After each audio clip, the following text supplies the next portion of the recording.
tetap mengampuni yang bersalah padaku.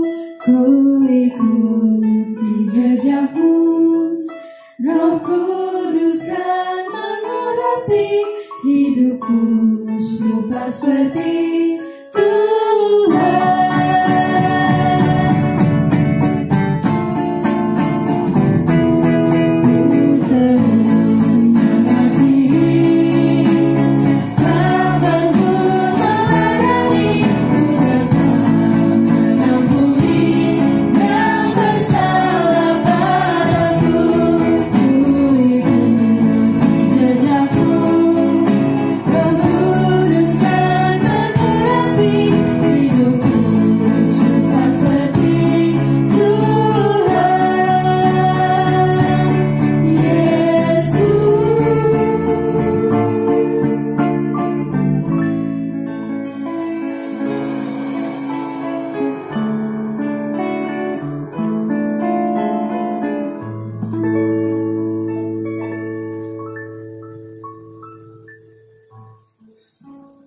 Hidup kita harus serupa dan segambar dengan Yesus.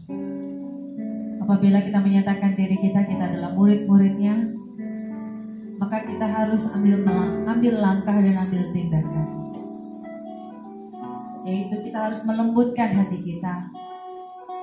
Kita buka hati kita lembutkan hati kita buang yang kotor yang ada di dalam hati dan pikiran kita. Dan kita berkata, Tuhan, inilah aku, pakailah aku Tuhan. Jadilah kehendak-Mu, bukan kehendak-Ku. Mari Bapak Ibu dimanapun kau berada, sebelum kita memulai kebaktian ini, sebelum kita menyembah Dia di dalam roh dan kebenaran, mari kita buang yang kotor yang ada di dalam hati dan pikiran kita. Kita lembutkan hati sehingga kita fokus menyembah Dia. Kita memandang salib-Nya, dan kita selalu berkata, Tuhan, aku sungguh beruntung. Hari ini aku bisa hidup. Itu bukan karena kuat gagah kami, tapi karena Engkau berbelas kasihan. Kami bisa hidup karena itu adalah bukti kesabaran-Mu terhadap kami, sehingga kami tidak binasa, sehingga kami memperoleh kesempatan untuk hidup sesuai dengan kehendak-Mu. Kami mau melembutkan hati kami, Tuhan. Ambil alih hidup kami. Kami izinkan Kau untuk meletakkan kepala-Mu di dalam hidup kami, sehingga hidup kami bukanlah suka-suka kami lagi, tapi suka-suka-Mu, Tuhan. Mari Bapak Ibu, kita angkat tangan kita. Kita fokus pandang salib-Nya, Bapak Ibu. Jangan biarkan pikiran kita melanglang buana. Kita fokus menyembah Dia.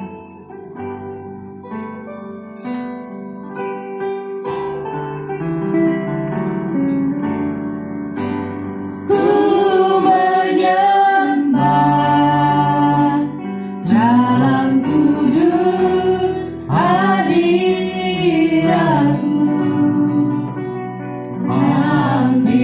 Kami hampiri takhta-Mu, Yesus. Tanda kasih karuniamu Bapa, kekuatan kami hanya datang daripada-Mu.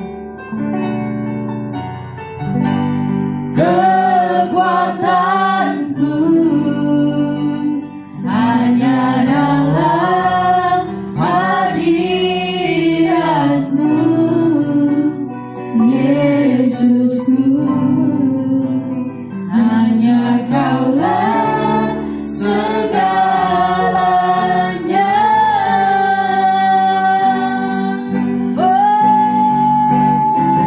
Ku yakin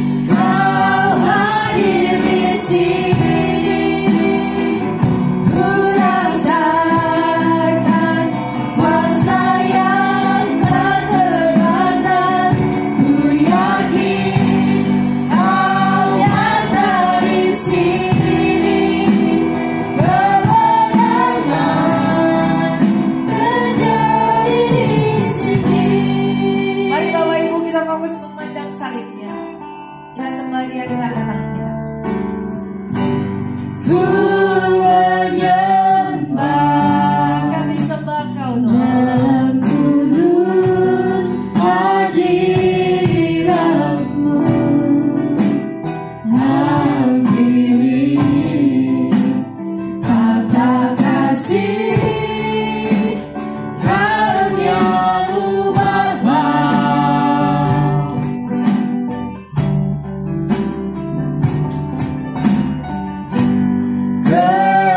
Kekuatanku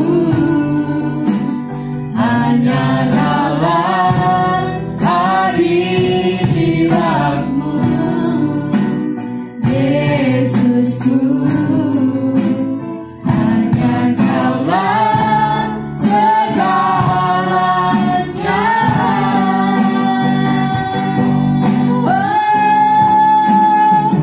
Ku yakin Kau hadir di sini. Ku rasakan kuasa yang tak terbatas. Ku yakin Kau hadir di sini. Kemenangan terjadi di sini. Kami yakin, kami percaya. Kau hadir di sini. Ku rasakan kuasa yang tak terbatas. Ku yakin Kau nyata di sini. Kemenangan terjadi di sini.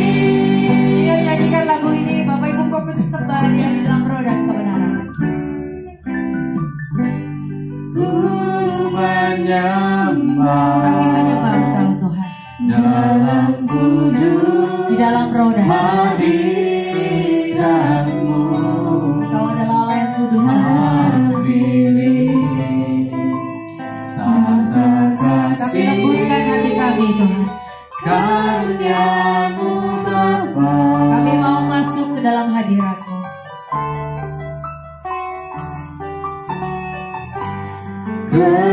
Kekuatan Kami buang yang kotor dan yang najis. hanya dalam Di luar roh hadirat kami tidak bisa berbuat apa-apa. Yesusku. Hanya Kaulah segala. Yesus, Kaulah segalanya buat kami.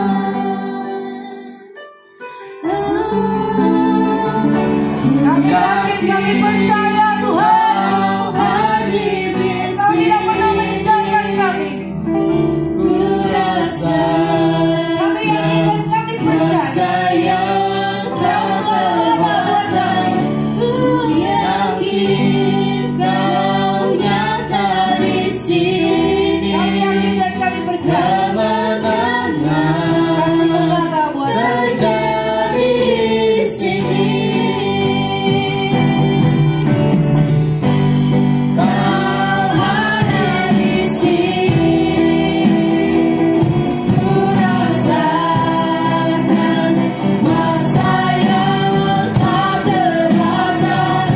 Ku yakin Kau nyata di sini.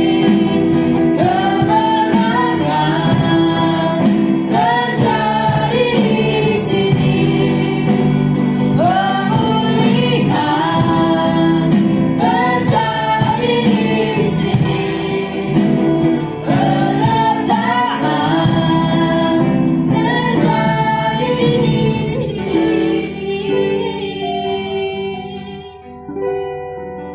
Kami percaya Tuhan, bukan hanya di mulut dan di pikiran. Firman-Mu katakan,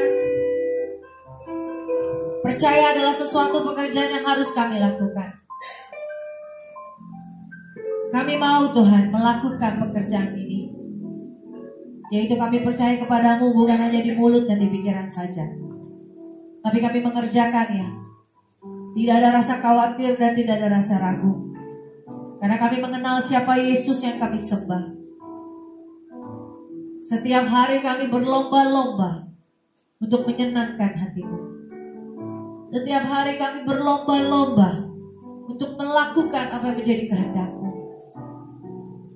dengan menyangkal diri kami dan mau memikul salib kami.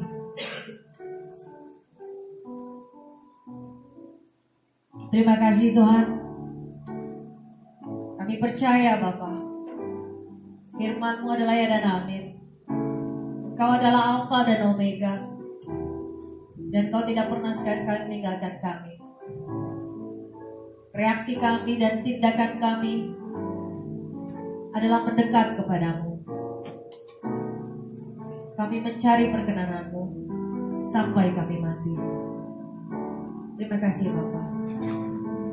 Hari ini kami merasa bersuka cita Tuhan. Hari ini kami merasa bersyukur karena kami bisa hidup sampai hari ini. Kesempatan kami untuk hidup itu bukan karena kuat gagah kami, tapi Engkau berbelas kasihan agar kami tidak binasa, agar kami memperoleh kesempatan untuk hidup sesuai dengan kehendak-Mu. Biarlah kami sadar Tuhan, pada saat kami bangun di pagi hari, kami tahu bahwa hidup kami adalah kesempatan dari Engkau, sehingga kami memutuskan untuk mengikut Engkau, tidak serupa dengan dunia. Kami mau bersuka cita Tuhan, kami mau menari untuk kemuliaan-Mu. Biarlah Tuhan kami bersemangat, kami tidak letih, kami tidak lesu. Biarlah kami mau menyembah Engkau dan memuji Engkau dengan segala apa yang ada pada kami. Terima kasih Bapa, terima kasih Yesus. Bapak Ibu dimanapun Kau berada, kita katakan amin, haleluya. Kita nyanyikan lagu ini dalam sorak-sorai Bapak Ibu. Apapun yang terjadi dalam hidupmu, apabila hari ini kau punya masalah, punya pergumulan, hari ini kau punya suatu penyakit yang kau tidak tahu kau harus kemana, datanglah kepada Yesus Bapak Ibu. Hanya Yesus kunci jawaban hidup kita. Kami mau bersorak-sorai, pakai tenagamu dengan segenap tenaga, segenap hati, segenap jiwa, untuk berada di dalam roh dan kebenaran. Hari ini ku rasa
mengikat kita satu persatu Bapak Ibu. Saling mensupport, saling menopang pada saat kita melembutkan hati. Maka kita akan merasakan kasih Kristus nyata di dalam hidup kita. Kami mau menyembah Engkau lagi. Bapak Ibu siap menyembah? Bapak Ibu siap menyembah Yesus dimanapun Engkau berada? Amin. Amin. Amin. Kok suara cuma satu? Amin. Amin. Haleluya, aku memuji Tuhan. Bapak Ibu siap memuji Tuhan dimanapun Engkau berada? Katakan amin. Amin. Siap memuji Tuhan di dalam roh dan kebenaran. Katakan kepada jiwa kita, hai jiwaku sembahlah Dia. Hai jiwaku berjogetlah untuk kemuliaannya. Sehingga kami menyembahkan Engkau di dalam roh dan kebenaran. Ayo selaraskan dulu, selaraskan dulu. Selaraskan dulu, ayo.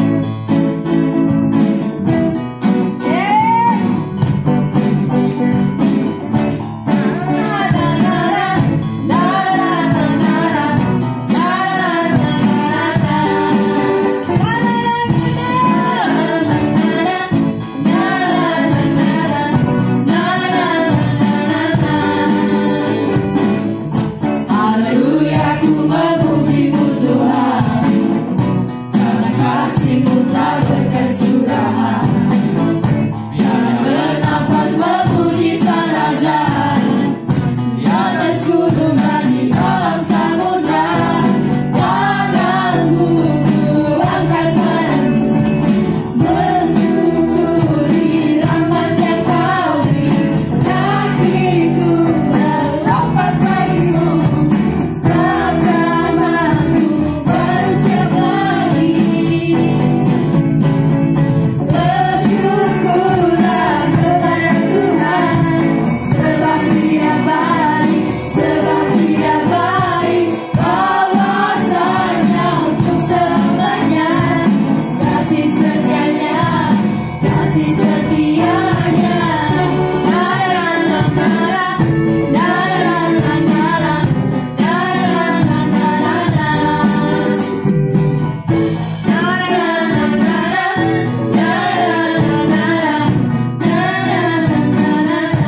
Haleluya, ku memuji Tuhan. Haleluya, ku memuji Tuhan, Karena kasih-Mu tak berkesudahan. Biar yang bernafas memuji Sang Raja, Di atas gunung dan di alam samudra. tanganku ku angkat padamu, mensyukuri rahmat yang Kau beri. Kakiku melompat bagimu, sebab rahmat-Mu baru setiap hari. Bersyukurlah kepada Tuhan, sebab Dia baik, sebab Dia baik. Kawasannya untuk selamanya, kasih setianya, kasih setianya.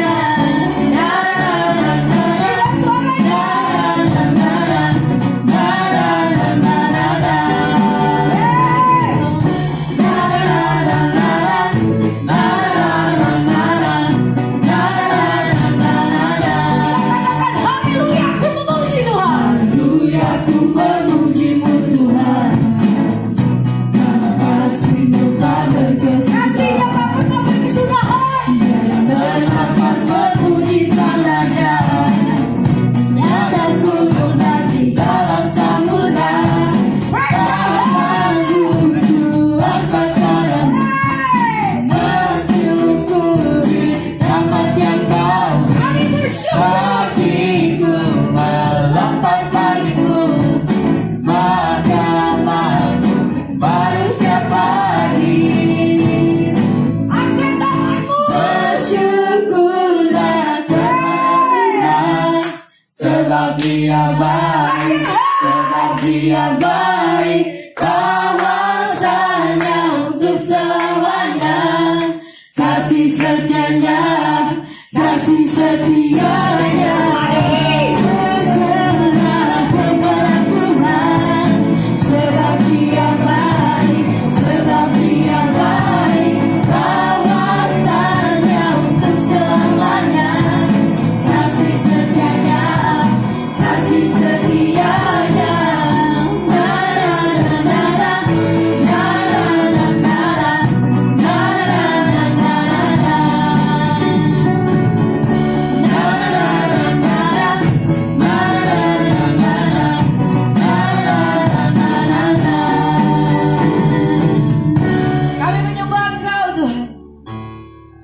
Kami menikmati setiap lagu dan irama yang kami lakukan. Bukan untuk dunia kami melakukannya, tapi untuk menyembah Engkau. Segala hormat dan kemuliaan hanya bagimu, Yesus. Karena kami tahu Tuhan, menyembah Engkau di dalam roh dan kebenaran.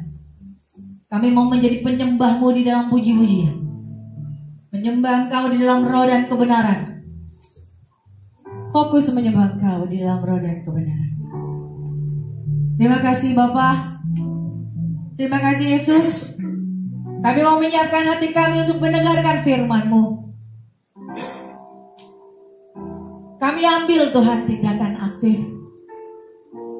Kami mau berkata, Tuhan, aku lembutkan hatiku. Sehingga firman-Mu hari ini, apabila kami mendengarkan, itu menegur kami, menghajar kami, bahkan mengubahkan mindset hidup kami.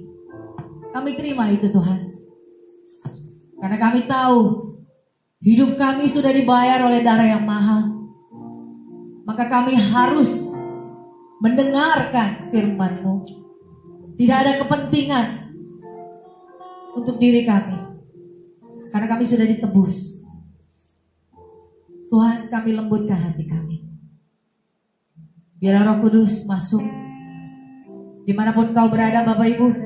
Roh Kudus tidak terbatas ruang dan waktu.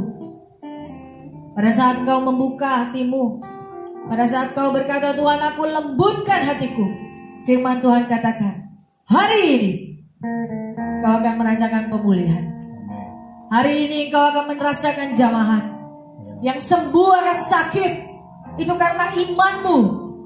Pada saat Kau datang kepada Yesus dan Kau berkata, Tuhan, aku mau menuruti segala perintah-Mu, maka apa saja yang Kau minta akan terjadi. Cari dahulu Yesus, bukan yang lain, Bapak Ibu. Roh Kudus, jamah kami, sehingga firman-Mu hari ini menjadi rema di dalam hidup kami. Terima kasih Tuhan. Terima kasih Roh Kudus. Bapak Ibu yang percaya, kita katakan amin. Amin.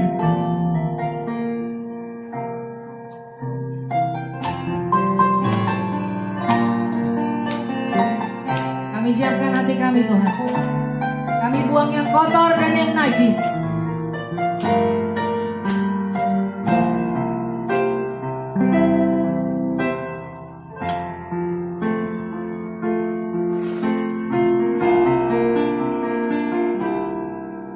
Seriku tak mengerti jalan-jalan-Mu Tuhan, bagai di belantara yang gelap. Tanpa seribu tanya, namun tetap percaya, jejakmu Tuhan sungguh sempurna. Ajarku memahami semua yang Kau ingini agar hidupku puaskan hati-Mu. Bagimu aku rela sepenuh hati menghamba, serahkan diri, genapi karya-Mu.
segalanya.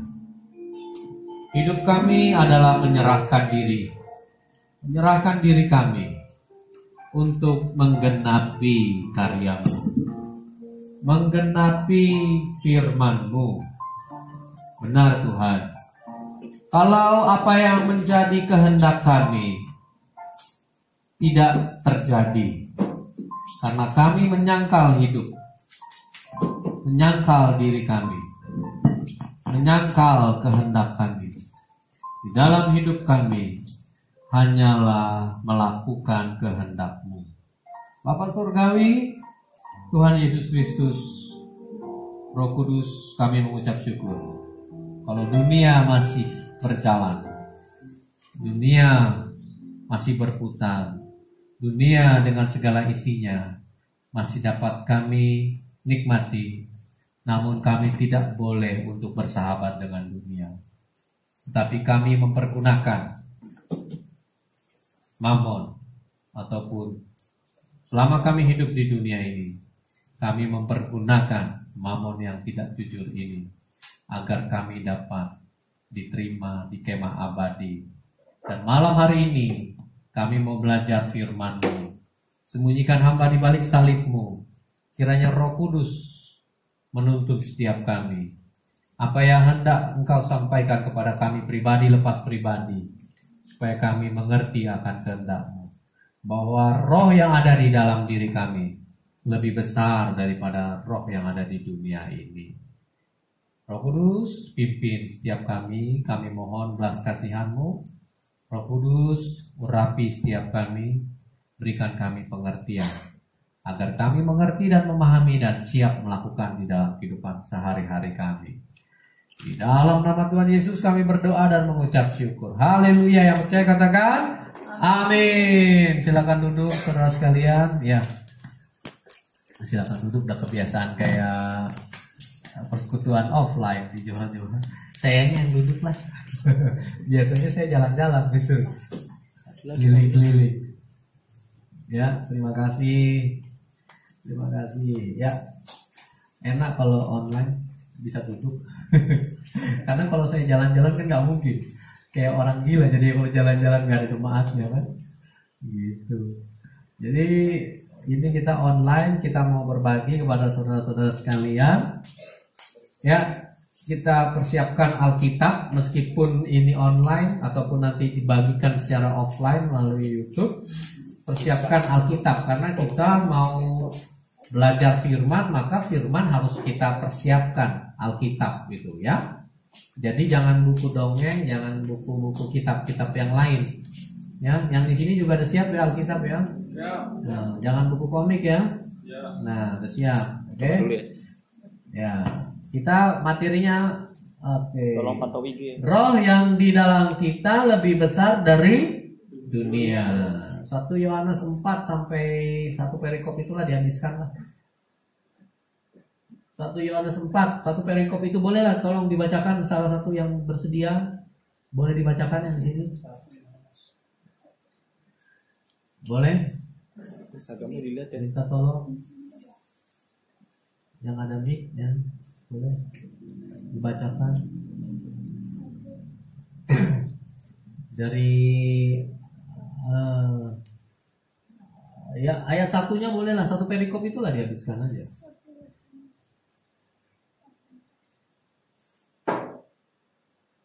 Ya, boleh. Mulai.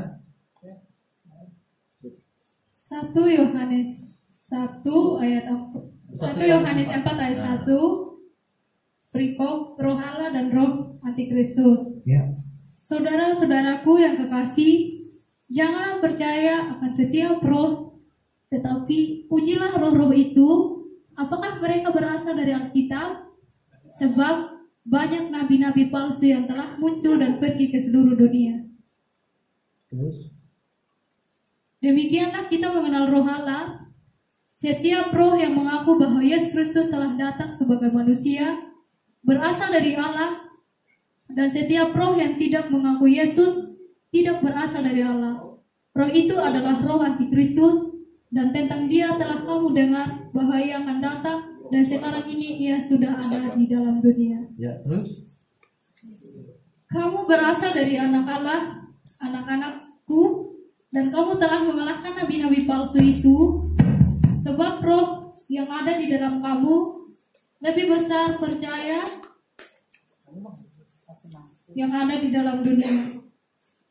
Mereka berasal dari dunia, sebab itu mereka berbicara tentang hal-hal duniawi, dan dunia mendengarkan mereka. Kamu berasal dari Allah, barang siapa mengenal Allah, ia mendengarkan kami. Barang siapa tidak berasal dari Allah, ia tidak mendengarkan kami. Itulah tandanya roh kebenaran dan roh yang menyesatkan. Ya, ini udah habis ya. Ya, Pak. Oke, terima kasih. Ya. Ya. Kembali lagi yuk ke materi. Oke. Ya, udah ya. Makasih. Kita kembali lagi. Roh yang di dalam kita lebih besar dari dunia. Yuk, selanjutnya. Apa tuh? Dosa. Ya. Dosa. Dosa telah menjalar ke semua orang. Tidak memandang status, profesi, jabatan. Ini saya tuliskan ya, tidak memandang status. Mau itu pendeta, mau itu pendeta di desa, pendeta di kota, pendeta di dunia, di luar negeri, ya, atau mau itu pengusaha kaya raya, mau itu pengangguran, mau itu seorang pemimpin, atau mau itu seorang pegawai rendahan, ya, dosa telah menjalar ke semua orang, mau itu jemaat, ya, ke semua orang. Roma 5 ayat 12. Roma 5 ayat 12. Roma 5 ayat 12. Roma 5 ayat 12. Roma 5 ayat 12. Sebab itu sama seperti dosa telah masuk ke dalam dunia oleh satu orang, Ya. dan oleh dosa itu juga maut, demikianlah maut itu telah menjalar pada semua orang, karena semua orang telah berbuat dosa. Nah, ya. Jadi dosa telah menjalar ke semua orang. Ya, kenapa? Ya dari Adam gitu. Ya. Dari Adam. Manusia pertama. Sama seperti dosa telah masuk dalam dunia oleh siapa? Satu orang. Satu orang ini yang dimaksud siapa? Adam. Makanya Kejadian 5 ayat 3. Kan gitu. Kejadian 5 ayat 3. Setelah ya, boleh lanjut. Kejadian 5 ayat 3. Setelah Adam hidup 130 tahun, memperanakan seorang laki-laki menurut rupa dan gambarnya, lalu memberi nama Set kepadanya. Iya. Jadi kita ini keturunan yang masih hidup di dalam daging, yang masih hidup menurut daging, menurut gambarnya siapa? Adam. Maka kita semua akan menjadi manusia yang berdosa. Dari masih di kandungan juga. Kalau orang tuanya, bapaknya khususnya tidak hidup di dalam Yesus, ya udah anak yang di kandungan istrinya itu sudah ada. Ngerti tidak? Sudah menjalar dosa. Gitu loh. Ya. Oke, materi lagi. Jadi ngerti sampai di sini ya. Kita manusia itu sudah sudah terkena yang namanya, kalau sekarang virus COVID-19 yang lebih parah, lebih menakutkan, lebih menyeramkan itu adalah dosa. Ya. Makanya kalau mau dalam new normal itu supaya kita tidak terjangkit yang namanya dosa, nah itu harus apa? Cari Tuhan Yesus, hidup di dalam Yesus. Ya. Profesi, jabatan siapapun itu dosa telah menjalar bagi manusia-manusia yang tidak hidup di dalam Yesus Kristus. Sejak manusia pertama itu Adam Hawa tidak taat. Nah itu saat itulah manusia kehilangan kemuliaan Allah. Manusia tidak lagi serupa segambar dengan Allah. Iya. Jadi makanya manusia itu hidupnya itu, kalau yang tidak serupa segambar dengan Allah di dalam Yesus Kristus, manusia hidupnya serupa dengan daging. Ya.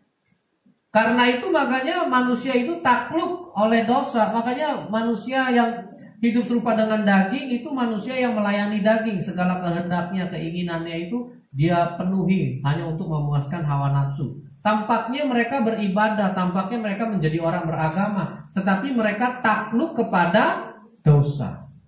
Sama seperti ketika manusia-manusia sebelum datangnya Yesus, sebelum matinya Yesus, sebelum Yesus bangkit dan naik ke surga.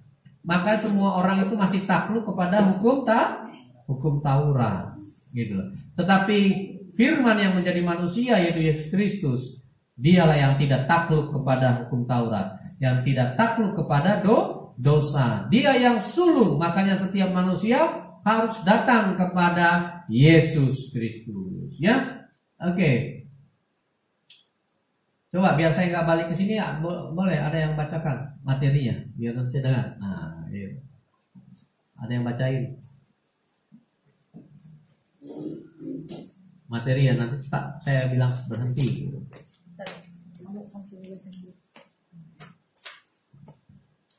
Oh, ini apa? Oh, big. Itu yang biru kan?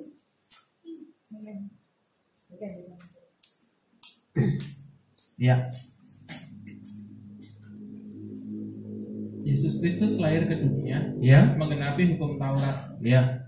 Yesus Kristus mati, bangkit dan naik ke surga, menyempurnakan hukum Taurat. Ya. Karena dirinya menjadi persembahan yang kudus dan yang sempurna, Iya. yang sulung. Nah. Ya. Jadi Tuhan Yesus lahir ke dunia itu dia menggenapi hukum Taurat. Ya. Nubuatan nabi-nabi, kitab para nabi bahwa Yesus akan lahir ke dunia, gitu ya. Nah, kemudian Yesus mati dan naik ke sorga, itu juga Yesus menggenapi hukum Taurat, dan dia juga menyempurnakan, gitu ya. Jadi Bapak Ibu Saudara sekalian harus mengerti dulu dengan baik bahwa lahirnya Tuhan Yesus itu menggenapi. Makanya nanti saudara bisa baca di Matius 5 ayat 17 dan 18. Nah, itu ya, lahirnya Yesus dan juga matinya Tuhan Yesus itu menggenapi, menyempurnakannya, ya. Oke, terus boleh dibaca lagi? Mengapa manusia sukar untuk datang kepada Yesus Kristus? Karena manusia daging, rupa Adam cenderung melihat dan menggunakan pengertian diri sendiri, sehingga melakukan segala sesuatunya menurut kehendak dirinya. Ya, nah itu, ya. Jadi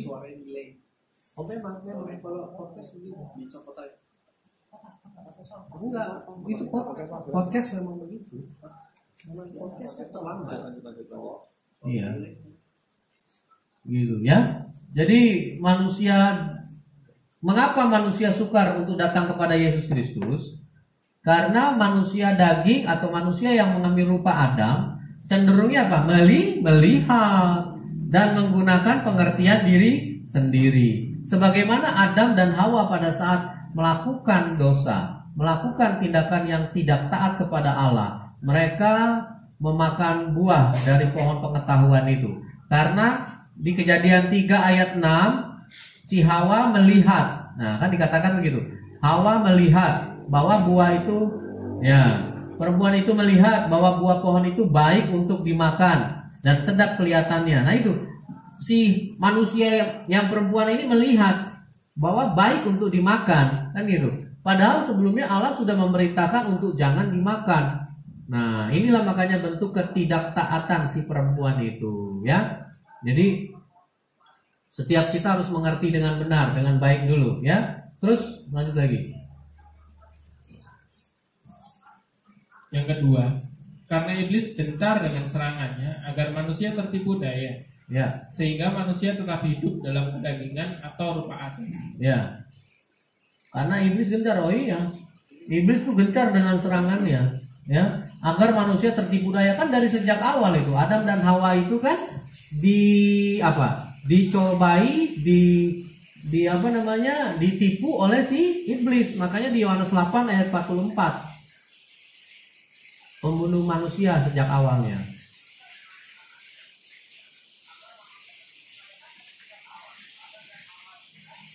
Coba. Yohanes 8 ayat 44. Iblis yang menjadi bapamu dan kamu ingin melakukan keinginan-keinginan bapamu. Ya. Ialah adalah pembunuh manusia sejak semula Ya. dan tidak hidup dalam kebenaran, Ya. sebab di dalam dia tidak ada kebenaran. Apabila ia berkata dusta, ia berkata atas kehendaknya sendiri, sebab Nah. ia adalah pendusta dan bapa segala dusta. Nah, tuh. Sejak semula iblis itu pembunuh manusia, ya. Sejak semula juga iblis itu telah menipu manusia. Dia berkata dusta kepada si manusia itu, manusia yang pertama juga, si Adam dan Hawa. Nah, makanya akhirnya manusia menjadi musuhnya Allah. Jadi itu harus ngerti dulu sepak terjangnya iblis itu tipu daya. Mereka dengan tipu daya ini, iblis ini, untuk supaya manusia tidak serupa dengan Allah. Nah itu, ya harus ngerti dulu. Makanya kalau kita udah tahu nih, misalkan ada kita memikirkan hal-hal dunia, nah itu hati-hati. Kita harus peka kita. Wah, lagu lama inilah iblis ini mau mencobai kita. Ya, terus lanjut lagi ke materi.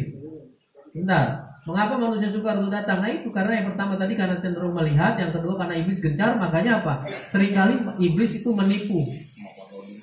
menipu, ya, memberikan tipu daya kepada manusia. Misalnya lah, udah kamu ngapain? Renungin firman. Udah pikirin tuh bagaimana kamu besok untuk bisa makan, bisa hidup. Bagaimana kamu besok untuk bisa pokoknya diciptakan segala kekhawatiran. Bicaralah mengenai jodoh, kamu usia udah segini loh, mana jodohmu, pasanganmu belum ada. Akhirnya si manusia ini entah dia yang laki, entah dia yang perempuan, dia main asal comot aja, yang penting udah kenal, ya udahlah, saya suka kayak ini ya. Nah, nikah sama dia. Akhirnya jadinya asal-asalan. Kan gitu. Ya, itu kan tipu daya iblis. Kemudian kepada pengusaha-pengusaha dibikin kekhawatiran, ditipu daya oleh iblis.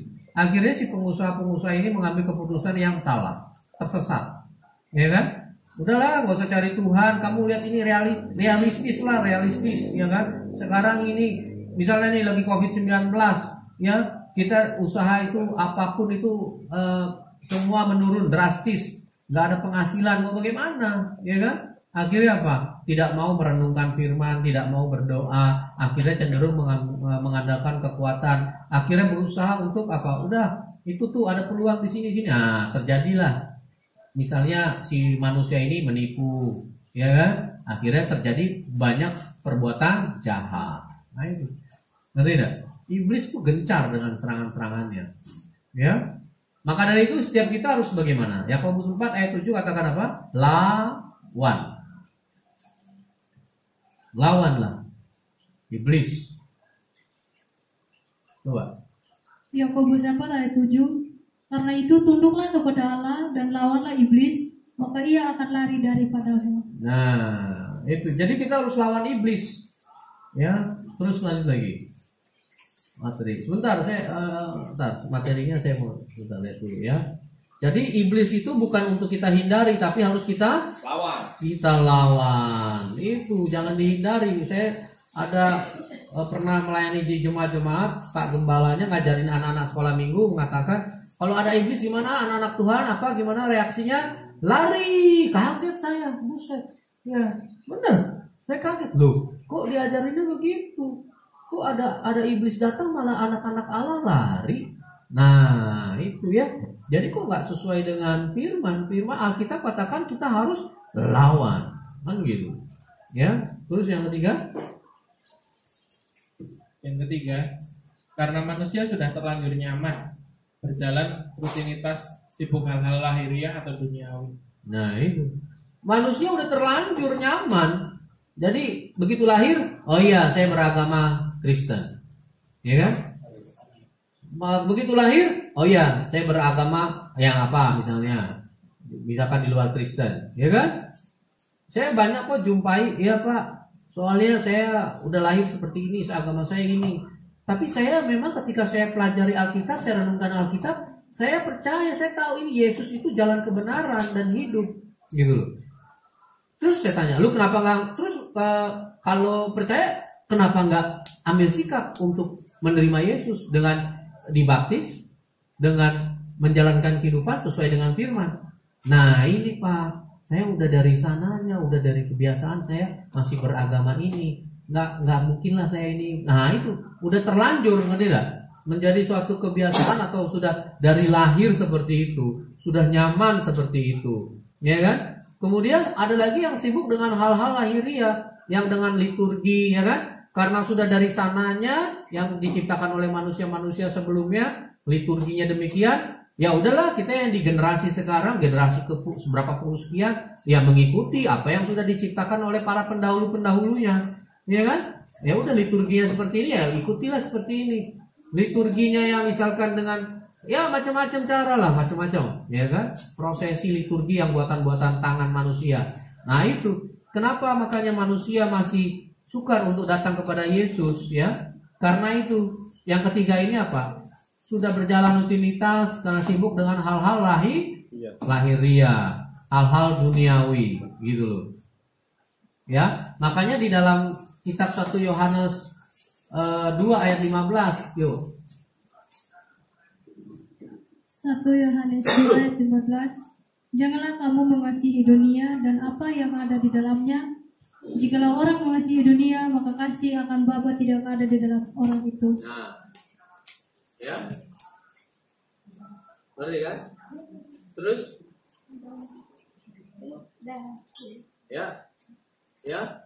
ya, tidak ada di dalam orang itu. Jangan mengasihi dunia, tuh, ya. Oke, terus materi. Nah, boleh tolong dibaca. Manusia yang percaya kepadanya harus meresponi untuk datang kepadanya, agar tidak binasa, tidak takluk kepada dunia atau kedagingan. Bagaimana? Yang pertama, melembutkan hati. Ya, jadi untuk manusia yang percaya kepadanya itu harus meresponi untuk datang kepadanya, agar apa? Tidak binasa. Kan firman sendiri bilang di Alkitab, Yohanes 3 ayat 16.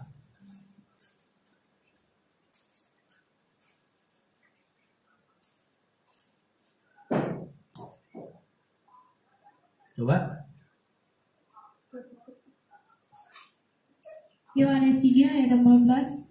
Karena begitu besar kasih Allah akan dunia ini, sehingga Ia telah mengaruniakan Anaknya yang tunggal, supaya setiap orang yang percaya kepadanya tidak binasa, melainkan beroleh hidup yang kekal. Nah, jadi kalau yang namanya kita hidup yang kekal, maka apa? Segala tantangan, rintangan, cobaan apapun di dalam dunia ini, selama manusia menumpang, itu tidak berkuasa atas kita, manusia-manusia yang percaya kepada Yesus Kristus. Nah, bagaimana tadi untuk caranya? Yang pertama itu ya, lembutkan hati. Yakobus 1 ayat 21.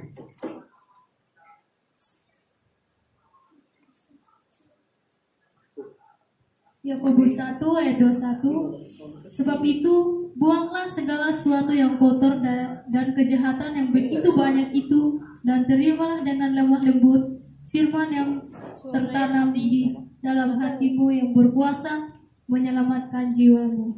Nah, itu ya. Jadi setiap kita harus melembutkan hati. Ini pokoknya saudara-saudara dimanapun berada, ini harus melembutkan hati. Harus. Saya kalau nggak melembutkan hati, saya udah nggak melayani. Benar, nggak melayani pekerjaan Tuhan.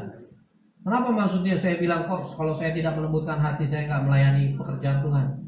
Kondisinya begini, saya tidak hidup dari pemberitaan Injil yang saya lakukan, tetapi dari usaha istri saya yang menjalankan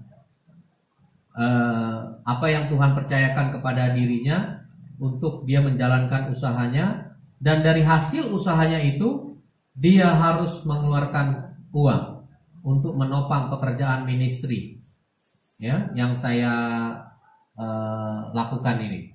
Nah, pertanyaannya, apakah itu sesuai dengan kehendak saya ataupun kehendak istri saya? Pasti istri saya juga jawabnya bukan kehendak saya. Demikian juga diri saya, ya kan? Nah, maka dari itu istri saya pasti melembutkan hati, ya. istri saya melembutkan hati, demikian juga saya melembutkan hati. Maka dari itu apa yang Tuhan taruh di hati saya, ditaruh di hati istri saya juga, ya, bahwa kami harus melakukan kehendak Allah. Artinya kami harus menghidupi firman, menggenapi firman-Nya di dalam kehidupan kami. Kami sebagai saksi-saksi Kristus, sehingga kami harus berbuah, memberitakan Injil, menyampaikan saksi-saksi kesaksian kami, bagaimana Kristus telah mengubah hidup kami. Bukan cuma berbicara ya, misalkan kami dulu miskin kemudian jadi kaya, kami yang dulu sakit kemudian menjadi sembuh. Bukan seperti itu. Tetapi bagaimana kami yang percaya kepada Yesus dan saat itulah kami hidup di dalam roh, kami menerima kuasa menjadi anak-anak Allah. Dan kami sanggup menjalani hari demi hari menghadapi situasi tekanan dunia yang menyesakkan, yang menyulitkan kami. Tetapi karena pertolongan dan belas kasihan Tuhan, kami dapat melaluinya hari demi hari. Nah itu, ya. Makanya apa? Lembutkan hati. Yang berkuasa apa dikatakan? Menyelamatkan jiwa. Kalau nggak melembutkan hati, aduh, bolehlah saudara kalau menyaksikan kok banyak kok di luaran sana orang-orang yang beragama Kristen aja, misalnya seorang pengusaha laki-laki yang sudah punya istri dan anak, tapi kok dia punya simpenan. Loh iyalah, pengusaha pasti punya simpenan kan di bank ya? Iya. Oh tapi bukan di bank aja Pak, apa? Ada di rumah-rumah. Oh iya punya simpenan rumah, sertifikat kan banyak. Oh bukan, ada isi-isinya juga yang simpenannya itu yang mengisi rumah itu, ya kan? Perabotan. Nah, perabotan yang tidak bergerak dan perabotan yang bergerak. Nah itu simpenannya tuh. Simpenan pengusaha-pengusaha itu ada ya tadi di rumah-rumah, ya kan? Nah di rumah-rumah itu isinya ada perabotan yang bergerak dan yang tidak bergerak. Nah yang bahaya perabotan yang bergerak. Nah itu, ya itu apa? Perempuan-perempuan, wanita-wanita simpenan, ya kan? Nah itu. Tetapi kok hidupnya kayak orang beragama kan nggak ngerti, tuh kurang mengerti, kurang paham. Hidupnya diberkati, kekayaannya melimpah. Waduh, itu begini loh. Matius 16 ayat 26. Ya. Matius 16 ayat 26. Percuma kita memiliki dunia. Nah ini, memiliki dunia berarti dia orang kaya raya, dia hidupnya nyaman-nyaman aja. Mungkin di keluarganya dia punya anak, dia punya cucu, anaknya udah berhasil, sukses, dia punya cucu, memiliki dunia. Nggak berkekurangan, bahkan berkelebihan secara materi. Tetapi dia binasa. Ya. Bagaimana? Apa yang dapat diberikannya sebagai ganti nyawa yang nggak ada? Mau kan? Nggak ada yang bisa untuk menggantikan nyawanya. Artinya apa? Akan tetap binasa. Oh, ya. Yuk, saudara-saudara sekalian yang di podcast Facebook, sementara kami ini dulu, tahan dulu karena nih di Instagram harus di-share terlebih dahulu. Harus kami share terlebih dahulu. Mohon sabarannya karena di sini kami bagikan juga kita live secara melalui Instagram, melalui Facebook dan juga YouTube ya. Mohon sabarannya. Online aja gitu. Persekutuan online aja, iya. Ya, sambil makanya saudara-saudara yang belum mempersiapkan Alkitab atau yang baru bergabung, baru mendengarkan, kami adalah ministry yang melayani jemaat-jemaat interdenominasi. Kami tidak berdiri di bawah satu sinode, tetapi kami berlandaskan berdiri di atas firman Tuhan, yang dibangun di atas firman Tuhan yang telah disampaikan melalui para murid-murid Kristus dan para rasul. Dan kami percaya kepada Alkitab. Dan kami beritakan firman Allah murni, tidak ada tafsiran tambahan apapun, ya. Ya, inilah makanya. Yuk kembali lagi ke materi. Lembutkan hati. Ini mau nggak mau harus lembutkan hati. Kalau masih mengeraskan hati ya udah, terjadilah seperti bangsa Israel kan. Ya, dia 40 tahun lamanya harus sampai kepada tanah perjanjian itu. Ya, 40 tahun. Saudara mau sampai berapa lama untuk bisa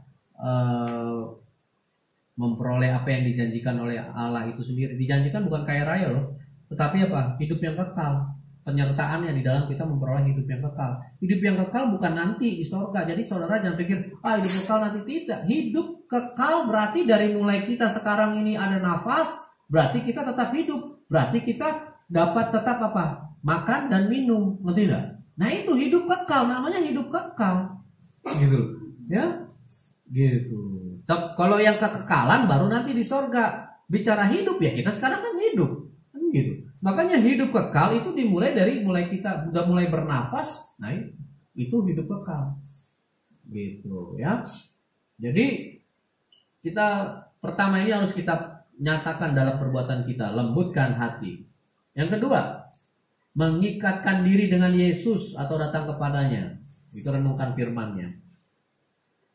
Itu di 1 Korintus 6 ayat 17. Makanya di ayat sebelumnya itu kalau siapa yang mengikatkan dengan perempuan cabul, nah itu satu roh dengan perempuan cabul. Wah, hati-hati loh. Makanya para bapak-bapak laki-laki yang punya simpenan selingkuhan, yang sudah punya istri tapi dia mengikatkan dirinya dengan perempuan cabul, menjadi satu roh dengan perempuan itu. Ya kan? Itu coba ayat sebelumnya dah. Ayat 15 ya. Nah ini tadi. Nah, atau tidak tahukah kamu satu daging maksudnya ya. Ya. Atau tidak tahukah kamu bahwa siapa yang mengikatkan dirinya pada perempuan cabul ya menjadi satu tubuh dengan dia. Tuh ya. Sebab demikianlah kata nas keduanya akan menjadi satu daging. Gitu loh, ya. Terus ayat 17-nya, tetapi siapa yang coba yuk. Siapa yang mengikatkan dirinya pada Tuhan menjadi satu roh, gitu. Satu roh dengan Tuhan, ya. Makanya kita jangan mengikatkan diri dengan segala sesuatu yang duniawi, paham nggak? Jadi itu mengenai perempuan cabul. Tapi kalau kita juga mencintai mamon, nah cinta akan uang akar dari segala kejahatan. Makanya saudara-saudara sekalian harus paham, musuhnya Allah itu bukan yang sesuatu yang menyeramkan secara fisik, atau yang kita tahu itu sebutan setan iblisnya itu yang menyeramkan, yang bertanduk, ya kan, yang bergigi taring, yang nggak tahu matanya di mana, bisa pindah-pindah matanya ada banyak, gitu kan? Bukan seperti itu, yang rambutnya tidak beraturan, enggak. Musuhnya Allah adalah ketika manusia melayani dunia, bersahabat dengan dunia. Yakobus 4 ayat 4 sama nanti boleh di Matius 6 ayat 24, gitu loh. Yuk, ini dulu deh Yakobus 4 ayat 4. Tidakkah kamu tahu bahwa persahabatan dengan dunia adalah permusuhan dengan Allah? Barang siapa bersahabat dengan dunia menjadikan dirinya musuh Allah. Tuh. Ya. Jadi kalau iblis kerjainnya tadi yang sebelumnya ini kita sudah bahas, iblis itu kerjanya cuma menipu manusia supaya manusia ini menjadi musuhnya Allah, bukan manusia ini serupa dengan Allah. Kan gitu. Ya, manusia jadi tertipu oleh apa? Oleh si iblis yang menggosok-gosok pikiran kita, ya kan? Nah, objeknya apa? Manusia nih gini. Jadi mesti ngerti gini. Subjeknya ini manusia, ya kan? Nah, si iblis ini mengerjai si manusia nih, si subjek untuk apa? Mencintai objeknya. Objeknya apa? Dunia. Ngerti ya? Gitu loh. Makanya di Matius 6 ayat 24. Nih, tidak seorang pun dapat mengabdi kepada dua tuan. Karena jika demikian ia akan membenci yang seorang dan mengasihi yang lain, atau ia akan setia kepada yang seorang dan tidak mengindahkan yang lain. Kamu tidak dapat mengabdi kepada siapa? Allah dan kepada Mamon. Nah itu nggak bisa kita. Jadi yang menjadi musuhnya Allah itu adalah Mamon atau segala sesuatu yang duniawi. Paham nggak? Objeknya. Nah iblis inilah dia desainernya, merancang. Ngerti nggak? Supaya si manusia ini bukan menyembah Tuhan, bukan hidup di dalam roh, tapi hidup di dalam menurut roh-roh dunia, gitu loh. Ya, mesti ngerti di sini objeknya, sehingga manusia nanti fokusnya kepada objeknya itu adalah apa? Dunia, gitu loh. Ya, gitu. Ya, ngerti ya? Oke, yuk. Satu. Terus yang ketiga, berjaga-jaga. Matius 26 ayat 41. Nanti boleh pakai yang Efesus 6 juga boleh ayat 10 11 sampai, tapi nanti baca di rumah itu panjang tuh. Efesus 6 ayat 10 sampai 18 perlengkapan. Terus Matius 26 ayat 41. Berjaga-jagalah dan berdoalah supaya kamu jangan jatuh ke dalam pencobaan. Roh memang penurut tetapi daging lemah. Tuh, kita harus berjaga-jaga. Kenapa? Karena daging itu lemah, gitu loh. Daging lemah, daging, perbuatan daging telah nyata. Itu kan Galatia 5:19.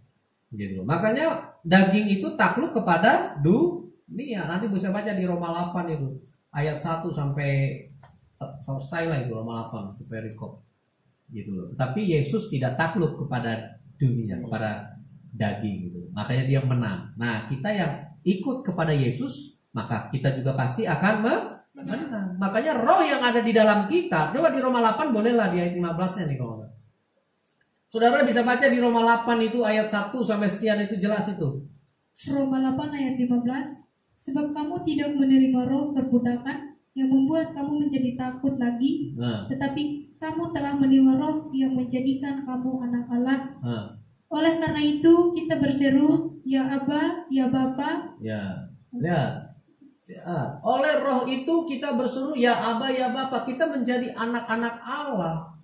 Karena kita tadi mengikatkan diri dengan Kristus, sehingga kita menjadi satu roh. Maka kita menjadi anak-anak Allah. Tuh, ya. Yuk kembali lagi ke materi. Maka roh yang ada di dalam kita lebih besar daripada roh yang ada di dunia ini. Itu di Roma 8 itu nanti dijelaskan semua itu. Ya, berjuang taat setia sampai akhir. Yakobus 1 ayat 12.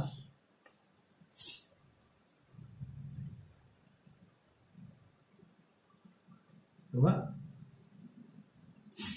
Yakobus 1 ayat 12. Berbahagialah orang yang bertahan dalam pencobaan, sebab apabila ia sudah tahan uji, ia akan menerima mahkota kehidupan yang dijanjikan Allah kepada barang siapa yang mengasihi dia. Ya kan? Kita akan menerima mahkota kehidupan, gitu loh. Barang siapa yang mengasihi dia. Kalau kita bertahan dalam pencobaan. Waduh, di dunia ini pencobaannya luar biasa, saudara-saudara. Dari hal-hal kecil, menengah, besar. Iya. Dari bangun tidur aja itu pencobaannya apa? Satu, kesukaan manusia. Misalkan ada yang suka minum kopi langsung, ada yang suka langsung baca koran, ya kan? Ada yang suka melakukan hal-hal apa? Sekarang banyak mungkin langsung ngecek HP-nya. Langsung lihat ada siapa yang nih nge-like nih postingan kemarin malam nih di Instagram, di Facebook. Cari tuh like-nya. Atau ada yang begitu bangun tidur masih pakai dasar langsung ingat apa? TikTok, kan gitu. Lihat itu hal-hal sepele loh. Tapi itu jadinya apa? Itu kita penyembahan berhala kepada yang lain, bukan kepada Allah kita. Lupa akan untuk berdoa, mengucap syukur. Tuhan masih ada kesempatan ini saya hidup ini. Artinya Yesus belum datang, dunia belum berakhir. Berarti saat ini, hari ini, saya harus mempersiapkan diri saya, memperbaiki diri saya. Untuk saya hidup serupa seperti Kristus. Untuk saya menggenapi firman-Nya. Untuk saya tidak hidup di dalam daging, tapi hidup oleh roh. Kan gitu. Nah itu. Ya. Jadi pencobaan-pencobaan setiap hari itu waduh complicated dan rumit gitu. Ya, pencobaannya. Belum kalau kita yang misalkan karena ada sakit, flu atau apa, akhirnya jadi malas berdoa, malas merenungin firman kan gitu. Belum lagi kalau keuangan sudah mulai menipis. Nah, itu makin berat lagi. Belum lagi kalau yang sudah berumah tangga entah suaminya berlaku kasar. Wah, makin berat lagi. Istri berlaku kasar, berat lagi. Anak yang terkena masalah misalkan narkoba, makin berat lagi, ya kan? Tetapi siapa yang bertahan dalam pencobaan itu? Nah, itu. Ya, akan menerima mahkota makanya harus hidup di dalam Kristus. Kita menjadi satu roh. Maka yang ada di dalam kita, roh Kristus ini, kita bisa menang atas segala pencobaan setiap harinya. Ini saya pernah seringkali menghadapi banyak pencobaan. Mengalami di mana istri berlaku kasar, anak-anak yang sepertinya kok susah untuk mencintai firman, saya yang difitnah, saya yang dijauhi orang-orang, saya yang diperlakukan kasar oleh orang lain. Itu kalau dulu saya hidup dalam daging misalnya, ada orang berlaku kasar sama saya, sudah baku hantam aja kita berbulan. Tetapi karena saya mau dipimpin oleh Roh Allah, ya. Karena roh yang ada di dalam diri saya itulah roh Kristus lebih besar daripada dunia ini, maka saya bisa melaluinya hari demi hari. Untuk apa? Menjadi pemenang. Dari setiap hari aja dulu. setiap hari kita belajar tekun taat. Ada orang membuat kita jengkel, tapi karena kita datang kepada Yesus, ya, karena kita lembutkan hati, ya kan? Karena kita mengikat diri dengan Tuhan, maka kita satu roh, maka kita sudah dipimpin oleh Roh Kudus, Roh Kristus itu, maka kita akan menjadi pemenang. Kita berjaga-jaga, kita taat setia sampai akhir. Nah gitu, ya. Oke, lanjut lagi. Nanti saudara bisa baca tuh di Roma 8 itu, banyak lah itu. Dari ayat ke 12-nya, 13, 14, 15 sampai 17. Nah, setiap manusia yang hidupnya dipimpin Roh Kristus tidak akan terkena serangan-serangan iblis tuh. Serangan-serangan iblisnya itu macam mana atau seperti apa saja? Satu, melalui pikiran. Ya, melalui pikiran atau keinginan kehendak diri sendiri. Jadi itu dirangsang, apa? Manusia itu ditipu. Misalkan nih, yang tadinya manusia lagi dekat-dekatnya dengan Tuhan nih. Lagi dekat-dekatnya nih, baru-baru bertobat. Dia mau mencari Tuhan, ya kan? Dia bertobat nih, dia mau cari Tuhan Yesus, dia terus merenungkan firman. Ya. Terus suatu ketika si iblis itu bisikin di pikirannya. Udah kamu ngapain, hidup kamu begitu-begitu aja. Lihat tuh di luaran sana kan gitu. Jadi diarahkan untuk melihat dunia yang segala sesuatunya itu wah, yang segala sesuatunya itu mengenakan, menggiurkan, ya kan? Nah, sama seperti Yesus yang ditipu oleh iblis di Matius 4 itu kan, ketika Yesus berpuasa, iblis menyajikan, lihat ini dunia serta isinya, kerajaan, atau kalau kamu anak Allah bisa mengubah batu ini. Nah, kan gitu. Kita ditipu oleh iblis pikiran. Lihat ini begini, ya kan? Melalui pikiran, hati-hati, ini mesti ngerti dulu pekerjaan iblis itu. Paham nggak? Pekerjaan iblis itu. Ya, seorang misalkan pengusaha yang lagi berusaha untuk dekat dengan Tuhan, dia banyak memberi, dia banyak menabur. Menabur artinya dia juga mau menghidupi firman di dalam kehidupannya, lalu dia juga memberi, ya, memberi untuk menopang pekerjaan Tuhan. Lalu iblis mengganggu pikirannya, ngapain kau menabur di pekerjaan Tuhan? Tidak ada feedbacknya, nggak ada manfaatnya. Itu ada investasi di situ. Kamu tabur di sana, kamu makin keuntungan, makin kaya, makin lagi, makin. Nah itu, akhirnya dia mulai mikir lagi. Oh iya ya, ngapain saya menabur di pekerjaan Tuhan? Nggak ada untungnya, cuma uang kuat. Iya, mendingan saya pakai ke sini. Nah, paham nggak? Akhirnya ketika dia pakai ke situ lagi, dia mulai tuh, yang tadinya dia bisa mengendalikan dia bersahabat dengan menggunakan mamon yang tidak jujur itu, akhirnya dia apa? Dia cinta sama mamon, dia menjadi sahabat dengan mamon. Nah, itu tipu daya itu. Seorang pemuda remaja yang tadinya lagi intim sama Kristus, yang mengikatkan diri sama Kristus, ketika itu iblis lagi mengganggu pikiran, kamu lihat itu teman-temanmu di sekitarmu, itu pemuda-pemuda beragama Kristen juga, tetapi orang tuanya tuh mengizinkan asik-asik aja mereka pacaran. Bahkan gerejanya itu mengadakan loh itu acara Valentine gitu. Dia diarahkan untuk melihat. Lihat, masa kamu begini, mau ngapain? Kamu begini buatnya menyangkal diri. Aduh, udah deh, nikmatin selagi masih hidup di dunia, nikmati. Kapan lagi kamu bisa menikmati hidup ini? Hidup cuma sementara, kan gitu. Tertipu kan? Hidup cuma sementara, udah nikmati dulu di dunia ini, gitu. Akhirnya apa? Dia mulai tergoda. Si remaja pemuda ini mulai tergoda, gitu loh. Ya, sekarang kalau dibilang pemuda kita ini nggak bisa pacaran, gimana kita bisa kenal, bisa tumbuh rasa sayang kalau kita nggak berhubungan intim? Lo ngaco, ya kan? Hubungan intim berarti dari pacaran juga kita hubungan intim, ya nggak bisa berteman dari pacaran. Kita harus jaga kekudusan itu, mungkin nggak? Tadi udah dibilang 1 Korintus 6 ayat 16, siapa yang berbuat cabul, ya kan, mengikatkan diri dengan perempuan cabul, ya kan, berarti menjadi satu daging, ngerti tidak? Gitu. Menjadi kita serupa dengan daging, ngerti tidak? Serupa dengan Adam, masih manusia daging. Kita masih apa? Memiliki dosa di dalam hidup kita ini. Maka pada akhirnya akan binasa. Nah itu manusia yang akhirnya jadi terjebak oleh tipu daya iblis. Melalui pikiran, ya. Belum lagi juga banyak yang misalkan abdi Allah juga. Waduh, gimana nih, dibikin khawatir. Akhirnya si abdi Allah ini mengandalkan jemaat atau majelis atau donatur. Dibikin khawatir. gimana nih kamu nih perlu ini, pokoknya kekhawatiran akan sarana prasarana, akan fasilitas yang ada, kesinambungan dalam kegiatan peribadahan, ya kan, persekutuan, penyelenggaraan pertemuan rohani. Untuk gimana nih untuk anggaran dari kas gereja kurang gini-gini. Akhirnya dia mengandalkan manusia, ya kan. Tolong ya Pak Majelis atau Pak Donatur, ini kami butuh. Nah, jadinya akhirnya dia menjadi apa? Tunduk kepada donaturnya.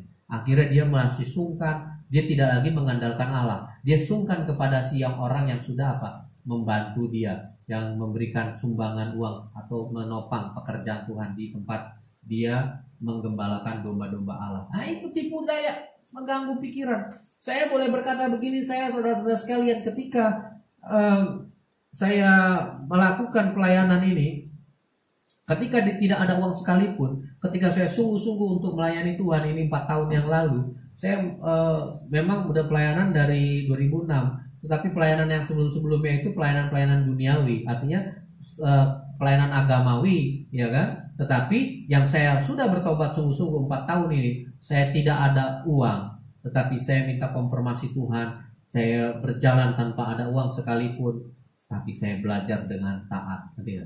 Saya belajar taat untuk melakukan kehendak Tuhan. Ya, jadi ada nggak kekhawatiran saat itu? Ketika itu istri saya juga bilang, loh kamu kemarin kan pelayanan butuh uang, ya, kamu untuk transportasi, kamu juga berbagi kasih dengan jemaat-jemaat, kamu berikan mereka roti, kita berikan mereka. Sekarang mau duit dari mana? Kan gitu. Duit aja nggak ada. Kamu juga memberitakan Injil sejak awal juga nggak menerima itu, nggak hidup dari pemberitaan Injil. Mau duit dari mana? Saya jawab dengan iman, kan, kalau memang Tuhan menugaskan saya untuk sebagai abdi Allah, maka Tuhan yang akan menyediakan. Saya berkata begitu, ya. Makanya saya juga berbicara sama Tuhan, saya berdoa, kalau memang aku menjadi abdimu, maka Tuhan yang menyediakannya. Udah, saya bilang begitu aja. Saya nggak khawatir, saya nggak mengandalkan manusia. Saya nggak datang ke sana ke sini ajukan proposal. Saya nggak minta belas kasihan manusia. Tolong dong bantu saya, nggak ada. Saya andalkan Tuhan. Nah itu. Ini pengalaman pribadi, kesaksian pribadi. Ya, Bapak Ibu Saudara sekalian, makanya kita harus paham dengan benar strategi serangan iblis itu melalui apa? Pikiran, melalui apalagi keadaan. Ya, melalui keadaan. Keadaan yang dibikin seolah-olah kita jadi kesusahan, menderita. Ini kayak sekarang COVID-19. Ya, meskipun ini tidak dari iblis, tetapi iblis mengganggu pikiran. Nanti melalui keadaan misalkan dibikin istri diganggu nih pikirannya, sehingga istri marah-marah kepada suami. Nah, keadaannya jadi tidak bersahabat. Ya, si istri berlaku kasar kepada si suami karena keadaannya kalau dia tidak taat nih kepada firman, sehingga terjadi apa? Percekcokan, perselisihan, akhirnya apa? Masalah besar. Akhirnya ujung-ujungnya apa? Perceraian. Akhirnya tidak taat kepada Allah. Apa yang dipersatukan Allah tidak dapat diceraikan oleh manusia. Nah, Matius 19 kan ayat 6. Nah itu ujung-ujungnya akhirnya memang strategi iblis ini mau merusak rancangan Allah supaya manusia itu binasa. Makanya hati-hati, termasuk pemuda-pemuda tadi, remaja yang harusnya dia menjaga kekudusan. Akhirnya ketika pemuda-pemuda ini jatuh ke dalam pencobaan, bukan saja tadi kepada pacaran, perbuatan cabul, dosa zina, tetapi misalkan juga ke narkoba, ya kan? Kemudian lagi kepada suka nonton film porno, suka lagi pada ngerokok. Oh kamu nggak gaul, nggak ngerokok, dibisikin tuh di pikiran. Ya kan, nggak gaul, nggak ngerokok tuh teman-temanmu tuh ngerokok. Cobain loh sekali, cobain aja, coba aja. Awalnya dari iseng-iseng, coba, akhirnya apa? Jadi kecanduan. Gitu loh. Hati-hati saudara-saudara, hati-hati di sini. Ya, makanya anak-anak muda, apalagi kalian yang katanya aktivis gerejawi, anak-anak muda aktif, komsel aktif, wah gini-gini. Saya jujur di sini, saya meskipun ini oknum ya, saya dulu ketika anak muda, pacar saya seorang worship leader. Dia puasa, tetapi apa? Berbuat zina sama saya. Gitu. Ya, berbuat zina. Itu worship leader. Ya, dia bilang sama pendetanya puasa, tapi di luar sana enggak. Nah, seks bebas dengan saya. Nah, ini saya sudah alami. Ya, banyak orang-orang munafik di luar sana. Gitu. Coba yang munafik angkat tangan, tunjuk diri. Nah, gitu ya.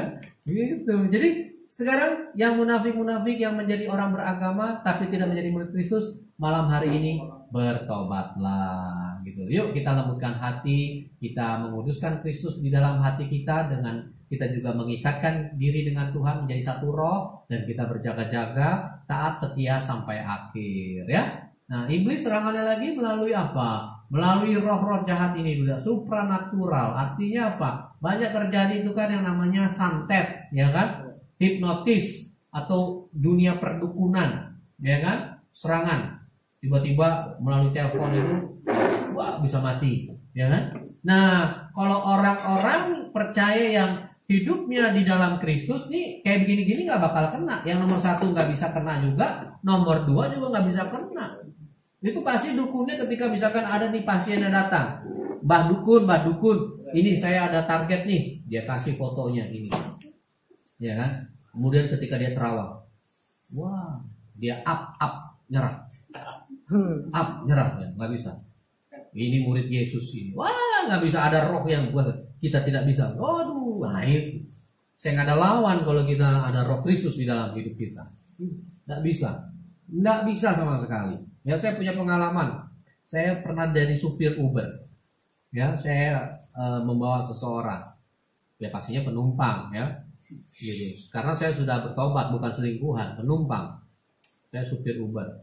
Dia ditelepon oleh dari salah satu bank yang menjanjikan dia hadiah. Ya kan? Saat itu dia ikutin tuh panduannya.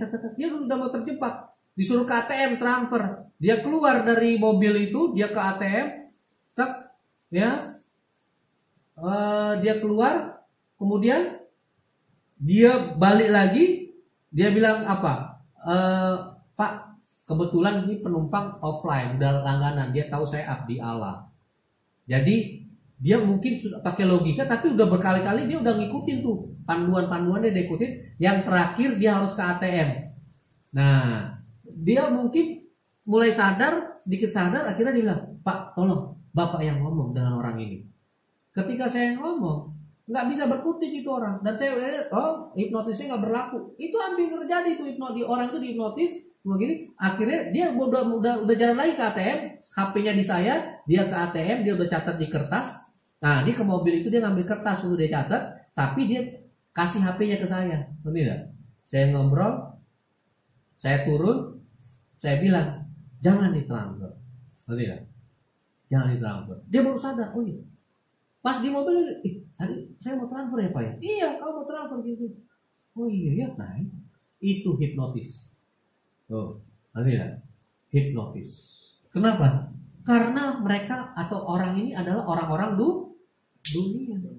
Tetapi kalau kita yang hidup di dalam roh, katakan di Yohanes 1 Yohanes 4 ayat 4, roh yang ada di dalam kita lebih besar daripada roh yang ada di dunia ini. Nah itu nggak bisa mempan. Ya, orang mau santet orang-orang yang percaya kepada Yesus, yang sungguh-sungguh hidup di dalam Yesus, santet tidak bisa, perdukunan tidak mempan sekalipun. Itu nggak mempan, saudara-saudara. Ya, kamu berasal dari Allah. Nah itu, Bapak Ibu saudara sekalian berasal dari mana? Nah, kan? Kalau masih hidup di dalam daging berarti berasal dari daging, kan gitu. Dan kamu telah mengalahkan nabi-nabi palsu itu, sebab roh yang ada di dalam kamu lebih besar daripada roh yang ada di dunia. Ya, saya buka dulu nih 1 Yohanes 4. Gitu. Ya, ayat 5-nya. Mereka berasal dari dunia, sebab itu mereka berbicara tentang hal-hal duniawi, dan dunia mendengarkan mereka. Kami berasal dari Allah. Barang siapa mengenal Allah, ia mendengarkan kami. Barang siapa tidak berasal Allah, ia tidak mendengarkan kami. Itulah tandanya roh kebenaran dan roh yang menyesatkan. Jadi Bapak Ibu Saudara sekalian, yang tidak mendengarkan pemberitaan murid-murid Yesus, maka berarti berasal dari dunia. Gitu. Tetapi kalau kita yang mau percaya kepada Yesus, percaya kepada pemberitaan murid-muridnya, maka kita berasal dari Allah. Itu dia. Roh yang ada di dalam kita lebih besar. Gitu loh. Jadi bukan agama yang membuat kita lebih besar atau selamat. Oh, saya agama Kristen, tidak bisa disantet, tapi hidup kita masih dalam daging. Nggak bisa, tetap. Makanya banyak orang Kristen kena santet, kena hipnotis, ya kan? Kena pelet. Nah itu. ya kan? Ya, kena pelet. Jadi bukan ikan aja kena pelet, ya. Nah, manusia juga bisa kena pelet. Nah, gitu. Oke, materi lagi.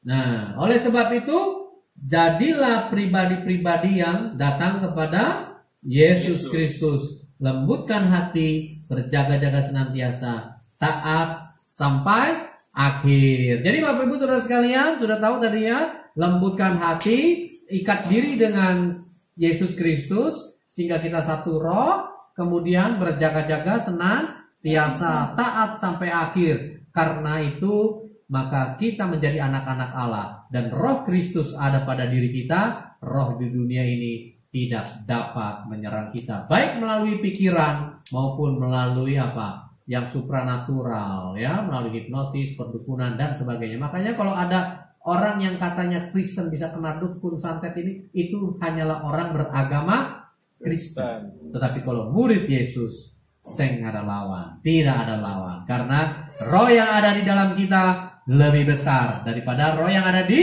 dunia. Salam dari kami, Roh Kudus menyertai.